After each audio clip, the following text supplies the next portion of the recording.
Olá pessoal, tudo bem com vocês? Bom, estamos aqui para mais um videozinho do nosso canal e hoje nós vamos falar um pouco sobre o tema do fascismo. E para ajudar a entender esse tema, que ele é mais complexo do que aparenta, nós vamos pegar aqui como referência e como uma espécie de um guia de análise, digamos assim, o filme Aquarius e um pedacinho da obra do Félix Guattari, mais especificamente o que ele traz lá naquele livro Micropolítica do Fascismo, né? Micropolítica do Fascismo, na verdade, é um capítulo do livro Revolução Molecular. Então, nós vamos usar essas duas referências para tentar desdobrar esse tema do fascismo. Então, tá aí o pôster, né, do filme Aquarius. Ele foi lançado em 2016, se eu não me engano, no auge de toda aquela movimentação do golpe contra Dilma, enfim. Bom, essa questão do golpe também, né, a gente faz um vídeo mais para frente para falar, porque aqui a gente entende que o golpe é golpe, mas tem outras nuances também. Bom, mas não vou entrar nesses detalhes agora, né? Mas foi em 2016 e no meio de toda aquela convulsão e ele foi indicado em Cannes, eu acho, eu não sei se ele chegou a ganhar algum prêmio. Aí depois vocês, se tiverem interesse, procurem. E quem não assistiu, assista, porque é um filmaço, né? Mais um filmaço do Kleber Mendonça. E nós vamos usar ele aqui como uma referência para pensar essas questões relacionadas ao fascismo. Bom, por que eu resolvi fazer esse vídeo? Eu resolvi fazer esse vídeo porque eu acho que, para dar uma contribuição, né? Talvez de uma outra perspectiva, uma perspectiva que não é tão conhecida, talvez. E também claro, é nesse sentido, né, de aportar uma outra perspectiva, aquilo que eu acho que é uma interpretação muito massificada, muito simplória do fascismo, né? Então o fascismo ele foi até elevado a uma teoria de esquerda, né? A confusão, a mistificação proposital é tão grande que saíram por aí o pessoal, os propagandistas pagos, infiltrados, né, da extrema direita, nas redes sociais, convencendo as pessoas de que fascismo e nazismo seriam teorias de esquerda. Obviamente isso é ridículo, né? Mas faz muito sentido, né? Faz muito sentido para quem é fascista e não sabe, né? Então aqui a gente vai trazer outras nuances. E do ponto de vista da esquerda mais tradicional, da esquerda do capital, da esquerda do movimento operário, né, do próprio marxismo empobrecido do movimento operário, né, o fascismo seria algo assim muito relacionado a uma política de Estado, né? Então tem uma análise muito político-histórica, né, sociológica, enfim, e também uma questão relacionada a pautas identitárias, né, muito fortemente relacionada à pauta das identidades, as pautas identitárias, né? Então fascista para esse pessoal dessa esquerda seria aquele que é contra as pautas identitárias. A gente aqui acha que é isso também, né? Mas isso não é só isso, né? Isso só não esgota o fascismo. O fascismo pode ser reduzido às pautas identitárias. Ele tem algo mais, né? Ele tem muito mais a ver com uma estrutura maior que a gente vai falar aqui relacionada à própria reprodução do capital. Bom, então vamos passar aqui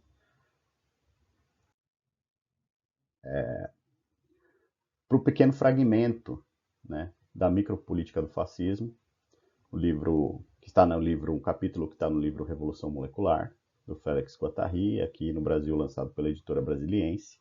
Depois eu vou deixar aqui o link para baixar esse trecho e também para baixar o livro, né? Tem um livro em PDF. Vou fazer questão de ler esse trecho aqui porque ele é bem interessante, né? Tem uma definição que eu considero mais rica a respeito do fascismo, né? Então tá lá. O Guattari vai dizer o seguinte: o que assegura a passagem das grandes entidades fascistas clássicas à molecularização do fascismo, a que assistimos hoje, é uma pergunta, né? Uma simples repressão maciça, global, cega, não é mais suficiente. O capitalismo é obrigado a construir e impor seus próprios modelos de desejo. E é essencial para a sua sobrevivência que consiga fazer com que as massas que ele explora os interiorizem. Ao lado do fascismo, dos campos de concentração, que continuam a existir em inúmeros países, desenvolve-se novas formas de fascismo molecular. Por toda parte, a máquina totalitária experimenta estruturas que melhor se adaptem à situação, isto é, mais adequadas para captar o desejo e colocá-lo a serviço da economia do lucro. Dever-se-ia, portanto, renunciar definitivamente a fórmulas demasiado simplistas do gênero: o fascismo não passará. Ele não só já passou, como passa sem parar. Passa através da mais fina malha. Ele está em constante evolução, parece vir de fora, mas encontra sua energia no coração do desejo de cada um de nós. Bom, eu vou parar por aqui, depois eu coloco o link para vocês lerem o resto do trecho, se interessar, mas aqui a gente vê que tem uma definição muito diferente, né, muito interessante. No, no, no livro Mil Platôs, e em toda a obra, né, do Deleuze e do Guattari, ou grande parte da obra, eles vão trabalhar com a ideia do molar e do molecular. Né? Basicamente, muito basicamente, resumidamente, o molar são as estruturas mais macro e o molecular são as formas micro. Né? Então, não vou adentrar aqui nessas questões, não caberia nesse vídeo, mas o que o Guattari está tentando dizer para a gente aqui é que o fascismo ele tem uma conotação macro, estrutural, digamos assim, ele pode ser uma política de Estado, ele pode ter sido um momento histórico, né, relevante, ele pode ter sido, digamos assim, um grande movimento, mas ele continua, né, ou ele é mais intenso, ou onde ele é produzido é na esfera micro, né, é no molecular. E essa esfera micro do molecular, ela é o reflexo ou talvez o motor dos nossos desejos, né? Então eles vão conectar, o Guattari principalmente vai conectar o fascismo a uma produção de desejo e não só uma produção meramente política do Estado, né? Então é como se os sujeitos dentro da economia do lucro, que ele chama aqui, que eu chamaria de sociedade da mercadoria ou de capitalismo, né, tivessem um desejo pelo fascismo. Né? Bom, então vamos ficar com essa ideia, né?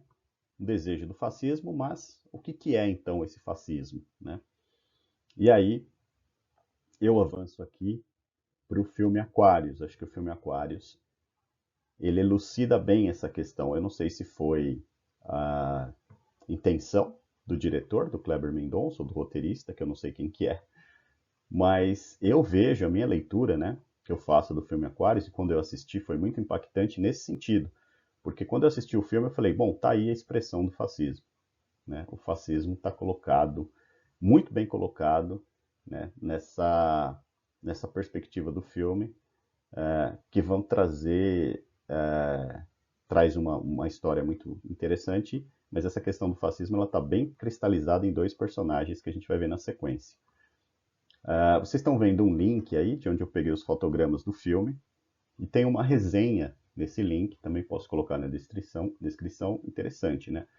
O site é o vitruvius.com.br. Tem uma resenha do filme lá, só que não toca nessa questão do fascismo. Né? Eles vão fazer a resenha fazendo um paralelo com a obra do Sérgio Buarque de Holanda, do Homem Cordial. Achei interessante, mas eu acho que tem muito mais a ver com a questão do fascismo do que do Homem Cordial. E talvez as duas questões estejam ligadas, né? Talvez o Sérgio Buarque de Holanda tenha muita coisa ali no livro dele, Raízes do Brasil, para dizer com relação ao fascismo. Mas enfim, também não dá para explorar isso agora. Bom, resumidamente, então, o filme trata de ele é protagonizado pela Sônia Braga, né? E a história, o enredo é mais ou menos o seguinte: a Sônia Braga mora num apartamento dos anos 50, 60, não sei, acho que 50. Tinha sido um apartamento de família, onde ela tinha passado a infância, adolescência, juventude, que ela guardava muitas memórias afetivas, né? E esse apartamento, ele despertou o interesse da construtora. A construtora queria comprar o prédio, né, demolir o prédio e construir um outro prédio mais moderno e mais luxuoso no lugar. E aí, os moradores desse antigo edifício, o edifício Aquários, eles vendem os apartamentos, eles negociam com a construtora, mas a Clara não quer negociar, não quer abrir mão e não quer vender, né? Inclusive, o projeto dela é morrer ali, né? Porque ela guarda as memórias afetivas, as memórias da família.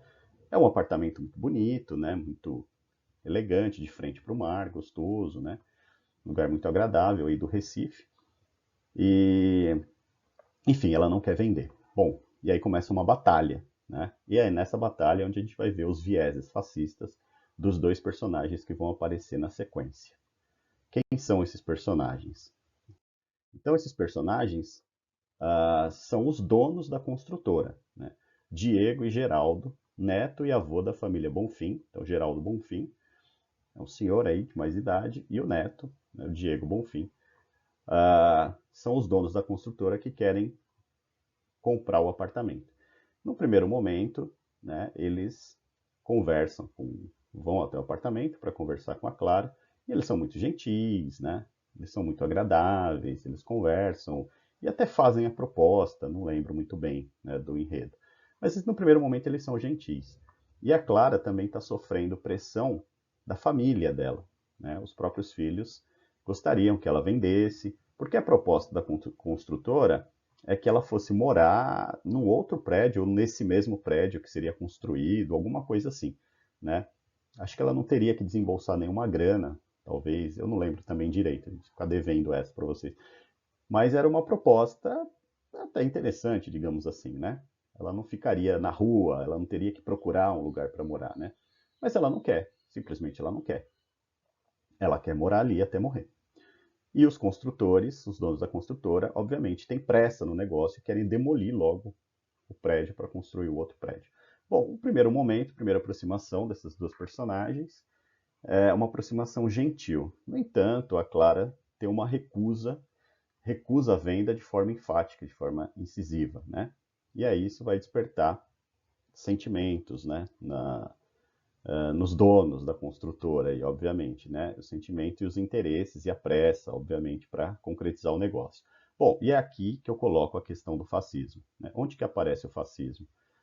O fascismo em si, numa definição assim bem objetiva, no meu ponto de vista, né, tem essa questão do desejo, que é produzido de forma molecular nos indivíduos, mas o fascismo é a expressão, ou seria o capitalismo e a sociedade da mercadoria sem as suas máscaras, né?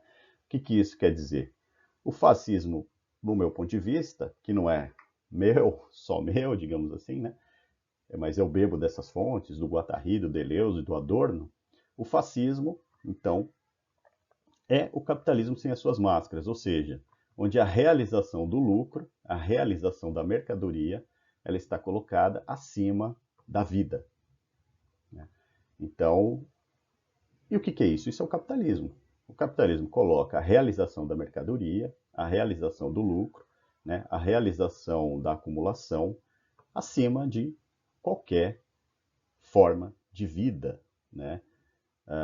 Mais tolerantes com umas formas de vida, menos tolerantes com outras, mais repressivas com algumas formas de vida, menos repressivas, mais violentas, mais violento com, por exemplo, negros, pessoas empobrecidas, mulheres, enfim, todas essas categorias, mais tolerantes com brancos, com homens, com héteros, com ocidentais, né? Com países ditos, com populações que vivem em países ditos ricos e desenvolvidos, menos tolerantes com populações dos países pobres, mas o capitalismo é a realização do lucro acima da vida, né? Quando ele vem com máscaras, as máscaras, nós poderíamos chamar isso de um capitalismo com rosto liberal. Quando ele tira as suas máscaras para realizar a mercadoria, e ele age de uma forma mais truculenta e violenta e genocida, nós chamamos isso de fascismo.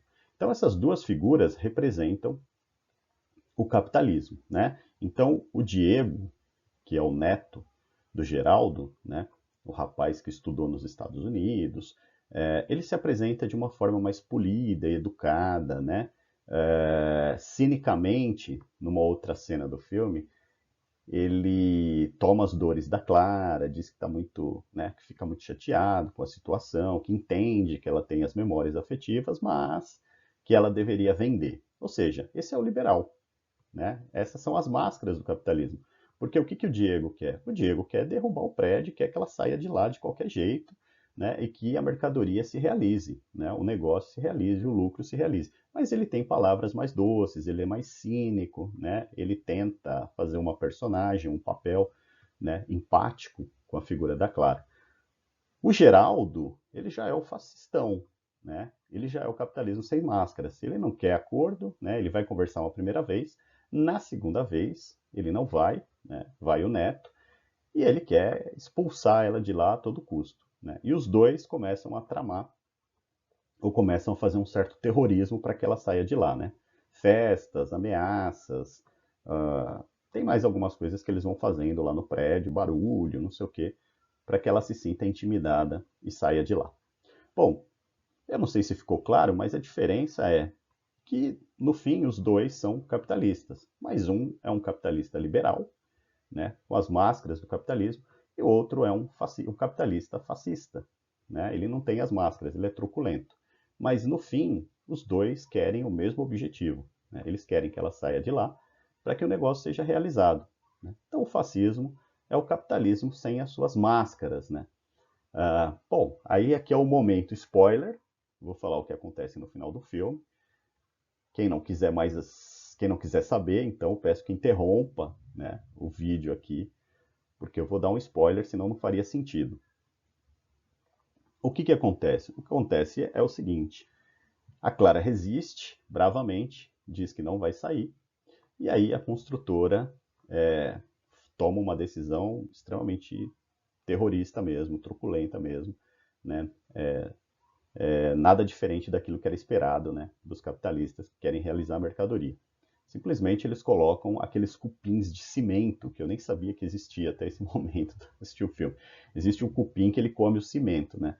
Qual que era a ideia ali? Eles vão colocando esses cupins sem que a Clara saiba, obviamente, né? E, e a ideia é que esses cupins comam o cimento, a estrutura, e que o prédio caia na cabeça dela. Ou seja, né, ela vai morrer. Né? A ideia, então, é que ela seja assassinada, né? De alguma maneira, indiretamente, né? O prédio caia na cabeça dela. Se ela estiver no apartamento, ela morre. Se ela der sorte de não estar, o prédio cai do mesmo jeito. Ou seja, no fim das contas, a solução é bem fascista. Mas os dois estão de acordo com essa situação, né? Tanto com essa solução, né? Tanto o velho, né, que é mais fascistão, contra como o rapaz aí, que é mais tem uma imagem né, de uma pessoa mais bondosa, empática, né? Mas os dois querem o mesmo resultado, que é a realização da mercadoria, e tomam uma atitude drástica, que é assassinar a Clara, né? Bom, aí o filme acaba aí, não dá para saber o que acontece no final. Provavelmente depois que se tivesse fazer um exercício de imaginação aqui, se tivesse uma parte 2 do filme, né? Provavelmente o prédio teria caído, ela teria que sair, porque a deterioração provocada pelos cupins estava ali já num estágio avançado, né? No momento que ela descobre.